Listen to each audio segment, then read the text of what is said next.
नमस्कार, आप देख रहे हैं पंजाब प्रवीण झा। आज हम बात कर रहे हैं झारखंड विधानसभा चुनाव के बारे में और अब जो सीट है वो है बरकट्ठा।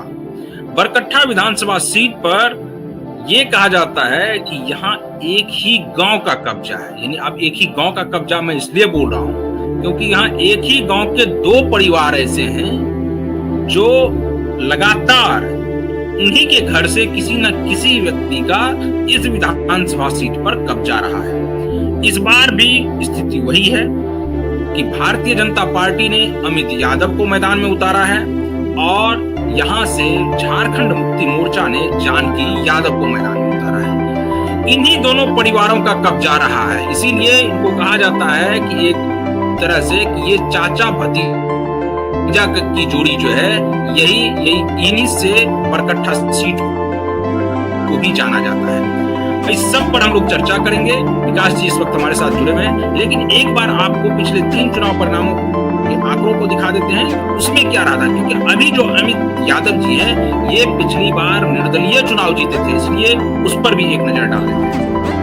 बरकट्ठा विधानसभा सीट हजारीबाग जिले और कोडरमा लोकसभा निर्वाचन क्षेत्र के तहत आता है।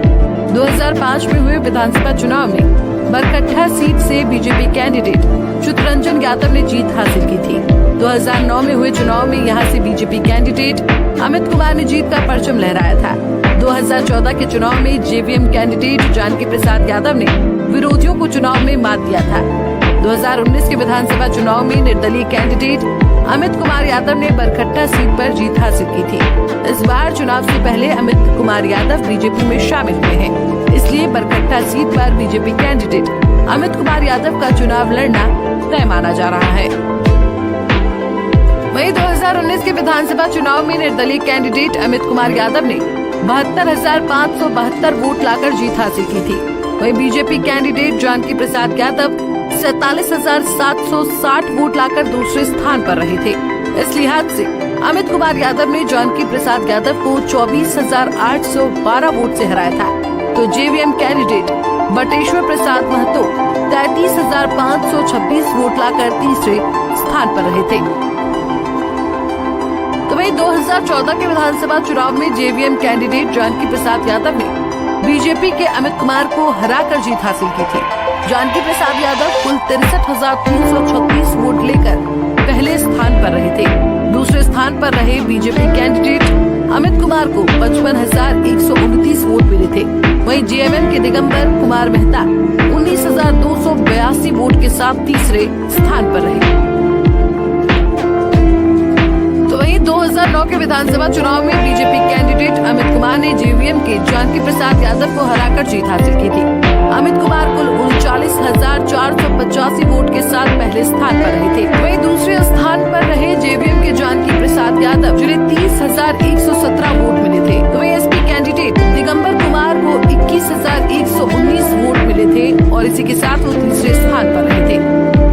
बरकट्ठा सीट पर बीजेपी कैंडिडेट के तौर पर अमित कुमार यादव का दावा मजबूत लग रहा है, क्योंकि 2019 के चुनाव में इस सीट पर जेवीएम कैंडिडेट ने 33,526 वोट लाए थे। अब जेवीएम का विलय बीजेपी में हो चुका है और अब तो जेवीएम का विलय भी बीजेपी में हो गया है, यानी कि अब तो बाबूलाल मरांडी भी है। तो ऐसी स्थिति में और ये सीट जो बरकट्ठा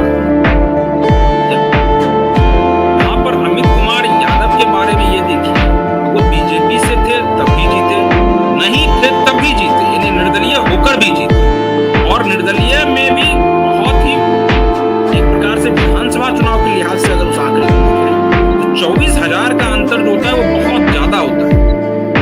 और इस बार चूंकि जेवीएम भी है, उस बार तीसरे नंबर पर जेवीएम रही थी। अगर जेवीएम के वोट बैंक को भी जोड़ दिया जाए और बीजेपी का भी सपोर्ट मिला है उनको, चूंकि कैंडिडेट उन्हीं के हैं तो बीजेपी के कार्यकर्ता का भी सपोर्ट मिलेगा। ऐसी स्थिति में क्या ये माना जाए कि ये सीट जो बरकट्ठा है ये भारतीय जनता पार्टी के लिए फिक्स मान लिया जाए इस सीट को?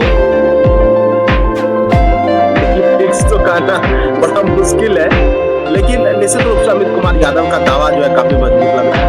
अच्छा, लड़ाई हमेशा चाचा भतीजे में ही होती है, कभी इधर से जानकी यादव होते हैं और उधर से अमित यादव होते हैं। अब चाहे निर्दलीय हो जाए अमित यादव या बीजेपी में, अगर अमित यादव बीजेपी में जाते हैं तो उनको टिकट मिलता है, अगर जानकी यादव बीजेपी में चले जाते तो अमित यादव फिर जेएमएम का टिकट लेकर आ जाते। तो यहाँ इन्हीं दोनों में हर समय जो है सहमान का खेल चलता है। अभी आप देखिए 2019 के भी चुनाव के आंकड़े को देखिए, तो आपने इशारा किया, झारखंड विकास मोर्चा ने 33,526 वोट जो है जुटा लिया था लोगों से, ये ठीक ठाक वोट शेयर है। और इसका हाथ मान लीजिए ट्रांसफर होगा, क्योंकि देखिए मेहता यहाँ चूंकि दोनों यादव लड़ रहे थे और तीसरे कोई मेहता आ गए, हो सकता है कि कुर्मी और जो कोई वोटर है और या अत्यंत पिछड़ी जाति का कुछ वोटर है वो बटेश्वर प्रसाद मेहता के पक्ष में चला गया। लेकिन इस बार कुर्मी कोई वोटर का क्या रुझान होगा, तो इस बार कुर्मी कोई वोट जो है मैक्सिमम जो है बीजेपी आरसू को जा रहा है और थोड़ा जयराम महतो को जा रहा है। जयराम महतो को जो वोट जा रहा है वो जो युवा कुर्मी और कोई वोटर से वो दे रहे हैं जयराम। इस लिहाज से भी मुझे लग रहा है कि अमित कुमार यादव ने लीड बनाई है और उन्होंने मुझे लगता है सारे समीकरण को बिठाकर ही बीजेपी में वो गए थे। मान लीजिए निर्दलीय लड़के जीत गए, लेकिन जब चुनाव से पहले बीजेपी में शामिल हुए होंगे तो बाबूलाल मरांडी और अमित कुमार यादव में चर्चा तो हुई होगी कि कैसे क्या करना है, तो अब टिकट भी मिल गया उनको। और मुझे लग रहा है कि इसमें आप देखिए कि कुछ चीजें जो है, जैसे देखिए कि भले एक ही गांव के पास राजनीतिक नेतृत्व रहा है यहाँ का, लेकिन समस्याएं जो है प्रवीण जी बरकट्ठा की बहुत बड़ी। आजादी के बाद से लेकर अब तक किसान जो है यहाँ कोल्ड स्टोरेज बनाने की मांग करते रहे, वो नहीं हुआ। यहाँ तक कि जो स्वास्थ्य केंद्र है, सामुदायिक स्वास्थ्य केंद्र, वहां कोई मतलब थोड़ी सी भी बड़ी बीमारी होती तो रेफर कर दिया जाता है, तो वो अस्पताल ना होकर एक रेफरल अस्पताल हो गया है, वहां से रेफर ही किया जाता है। और बताइए कि बरकट्ठा और चलकुसा प्रखंड जो है उसमें लाखों लोग रह रहे हैं, मतलब ठीक ठाक आबादी, और वो सब इसी सामुदायिक स्वास्थ्य केंद्र पर, खास करके जो गरीब तबके के लोग हैं वो इसी पर निर्भर हैं। तो ये काम भी नहीं हुआ, यात्री पड़ाव भी नहीं बना यहाँ। तो बरसात हो, ठंड हो, गर्मी हो, सड़क पर खड़े होकर जो है लोग गाड़ी का इंतजार करते रहते। तो ठीक है, अगर चाचा भतीजा ही मिल के लड़ रहे थे तो इलेक्शन लड़ने के बाद, जीतने के बाद कुछ तो करते। तो नहीं विकास उसमें और जानकी चौंकाने वाली, अच्छा चौंकाने, एक कंक्लूड करो बिल्कुल प्रवीण जी, एक चौंकाने वाली बात जो ये है कि जो जानकी यादव जो जेएमएम के कैंडिडेट हैं, उनका ये कहना है कि बरकट्ठा में भ्रष्टाचार और अफसरशाही का बोलबाला है। अब वो किस पर सवाल खड़े कर रहे हैं, मतलब हैरान करने वाला बयान है उनका कि बरकट्ठा में भ्रष्टाचार और अफसरशाही का बोलबाला है। तो सरकार किसकी है भाई? जिस पार्टी का टिकट लेकर आए हैं उसके मुखिया को आपने जाके शिकायत किया होता। तो मुझे लगता है कि जानकी यादव सेल्फ गोल भी कर रहे हैं। जी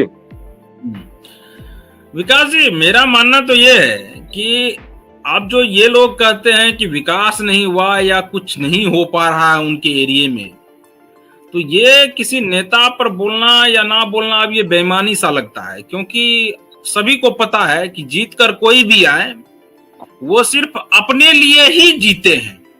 नेता सिर्फ अपने लिए ही जीते हैं, जनता की भलाई के लिए कुछ नहीं करते हैं। इसलिए ये सब अब कहने का रहा कि वो आजादी के बाद अभी तक कोल्ड स्टोरेज नहीं बना, वो नहीं बनेगा, आगे भी नहीं बनेगा, क्योंकि जब तक वहां की जनता जागरूक नहीं होगी तब तक कुछ नहीं होने वाला है। तो ऐसे में अब इसको नियति मानकर ही चला जाए तो ज्यादा बेहतर है। अब इसमें यह है कि आप जो है, आपको अगर लगता है कि आपके यहाँ कोल्ड स्टोरेज नहीं बना है तो आप फिर क्यों इन्हीं दोनों को चुन रहे हैं? किसी और तीसरे को चुन लीजिए जो आपसे ये वादा करते हैं कि वो यहाँ पर कोल्ड स्टोरेज बनवा देंगे। किसी ऐसे लोगों को चुन लीजिए। आप तो उन्हीं में से चुन रहे हैं। अगर वो पार्टी में होते हैं तो चुनते हैं, नहीं होते हैं तो चुनते हैं, तो फिर ये बोलने का क्या है? विकास जी, सवाल ये है कि इस बार आपने कहा भी कि जानकी यादव जो है वो खुद आरोप लगा रहे हैं कि बरकट्ठा में जो है वो अफसरशाही बहुत ज्यादा है, यहाँ पर भ्रष्टाचार बहुत ज्यादा है, और हेमंत सोरेन जो है उनको इसी आरोप में, कथित आरोप में ईडी ने उठाकर जेल भी दिया। तो अब ये आरोप किसके ऊपर है ये भी कहना मुश्किल है। क्या लगता है इस सब आरोप से जानकी यादव खुद ही पहले हार स्वीकार कर चुके हैं क्या? देखिए, लगता तो कुछ ऐसा ही है जानकी यादव का ये बयान, मुझे लगता है उन्होंने ये जताने की कोशिश की कि अमित कुमार यादव ने लोकल स्तर पर एक सिंडिकेट बना लिया है और उसमें सबको शामिल कर लिया है और जो भी कर रहे हैं, ये जानकी यादव का ये कहना है। लेकिन ये खुलकर भी नहीं कह रहे हैं, ये कह रहे हैं भ्रष्टाचार अफसरशाही का बोलबाला। अगर ऐसा कोई सिंडिकेट बनाया है तो 5 साल तक चलिए ठीक है, सरकार तो जेएमएम और कांग्रेस की रही, तो 5 साल में पहली बार बोल रहे हैं जानकी यादव की यहाँ इस तरह का कोई काम हो रहा है, यानी जब इलेक्शन बिल्कुल आ गया। तो इसका मतलब ये है कि या तो जानकी यादव को पता ही नहीं था कि उनको टिकट मिलने वाला है, इस बार टिकट मिलने वाला ये श्योर नहीं था, और जेएमएम को भी लगा कि ये सीट थोड़ी कमजोर है, चलो भाई जिन्होंने चुनाव लड़ा है उसी को लड़ा के देख लेते हैं एक बार। क्योंकि होता है पर किसी की कोई क्षेत्र जो है आप देखेंगे, चाहे कोडरमा हो, बरकट्ठा, ये सब लगे हुए क्षेत्र हैं, और यहाँ आप देखेंगे बीजेपी ज्यादा मजबूत है। बीजेपी ट्राइबल्स वोटर्स कम है, यादव वोटर्स हैं, ओबीसी वोटर्स हैं, ईबीसी वोटर्स हैं, सवर्ण हैं, थोड़े मुस्लिम भी हैं। तो मिला जुला के यहाँ जेएमएम पूरी ताकत नहीं झोंक रही, और ये सीट अगर देना ही था तो ये आरजेडी के खाते में दे देते। जैसे कोडरमा दिया तो बरकट्ठा भी दे देते ना, उसी से लगा हुआ था, तो दोनों विधानसभा क्षेत्र में इसका प्रभाव पड़ता। तो मुझे वही मैं कह रहा हूं कि रणनीति का जो है नितांत अभाव दिख रहा है यहाँ पर। और बीजेपी की रणनीति देखिए कि उनको पता था कि निर्दलीय भी अमित कुमार यादव जीत चुके थे और जेवीएम का भी अच्छा खासा वोट शेयर है, तो बाबूलाल मरांडी ने ही अमित कुमार यादव को बीजेपी में प्रवेश दिलाया था, फिर से घर वापसी कराई थी, और तब उन्होंने कहा था ये तो पहले भी बीजेपी से रहे तो घर वापसी हो रही है। आजकल बीजेपी तो घर वापसी की बात करती है, चाहे जमुआ सीट पर मंजू कुमारी की हो तो उसको भी कहा घर वापसी, और केदार हाजरा जो सिटिंग एमएलए उनको कहा कि आप जाइए घर से बाहर। उनका जो पॉलिटिकल एजेंडा है उस एजेंडे में भी वो घर वापसी ही करवाते हैं। हाँ, वो घर वापसी ही करवाते हैं। लेकिन सवाल ये है कि जो जनता की उम्मीदें हैं वो ना जानकी यादव पूरी कर सके ना अमित कुमार यादव पूरी कर सके। अब हेमंत सोरेन की भी सरकार अब लगभग हो ही गया टर्म उनका पूरा, तो वो भी नहीं पूरी कर सके, तो और इससे पहले जो रघुवर दास की सरकार थी वो भी नहीं कर सके। तो आखिर जो बरकट्ठा की जो समस्या है, चाहे कोल्ड स्टोरेज या हेल्थ इंफ्रास्ट्रक्चर की या एजुकेशन की या मान लीजिए कि बस स्टैंड वगैरह की, तो ये कब पूरा होगा ये तो कोई नहीं जानता। जैसा कि आपने कहा कि ये तो कोई नहीं जानता कि कब पूरा होगा। चलिए विकास जी, तो यहाँ पर यह माना जाए कि ये सीट जो है कम से कम अमित कुमार के लिए अभी तक ये सीट जो है वो बहुत ही सही तरीके से लग रहा है कि अमित कुमार आगे बढ़ रहे हैं, और हो ना हो इस बार भी उनकी जीत हो जाए। हालांकि ये जनता तय करेगी, 13 तारीख को जब चुनाव होंगे उसके बाद 23 को नतीजे आएंगे, उस दिन सब कुछ साफ हो जाएगा। आज के लिए बस इतना ही इस डिबेट में। बाकी और जो है बढ़ी और बड़का गांव, उसके बारे में हम और कुछ देर बाद फिर आपके सामने में मुखातिब होंगे। तब तक मुझे और विकास जी को दीजिए अनुमति। नमस्कार।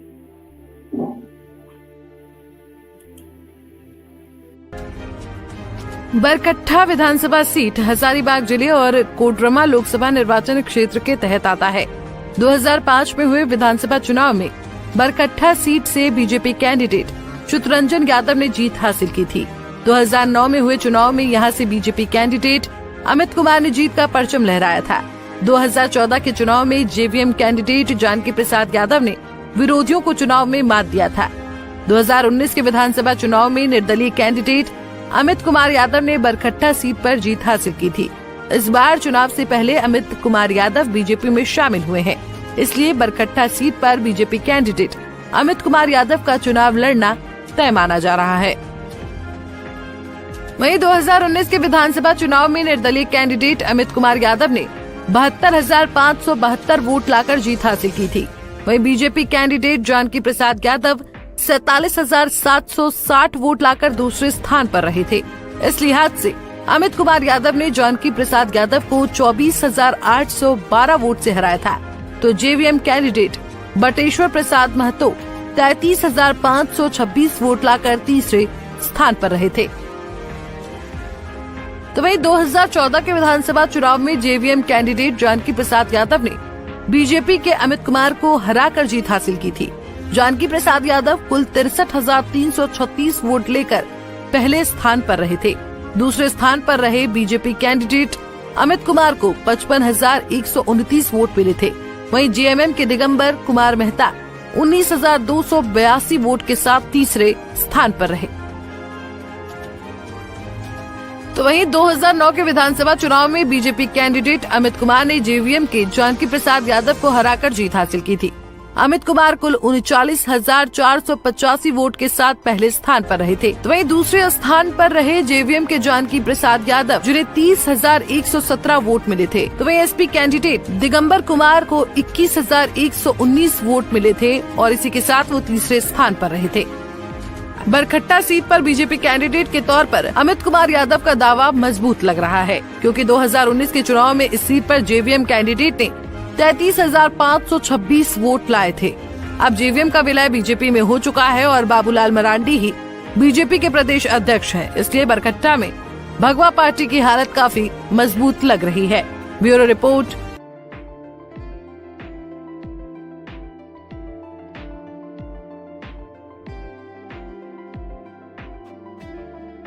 जियो रिपोर्ट, द स्कैम न्यूज। धन्यवाद। सब्सक्राइब कीजिए।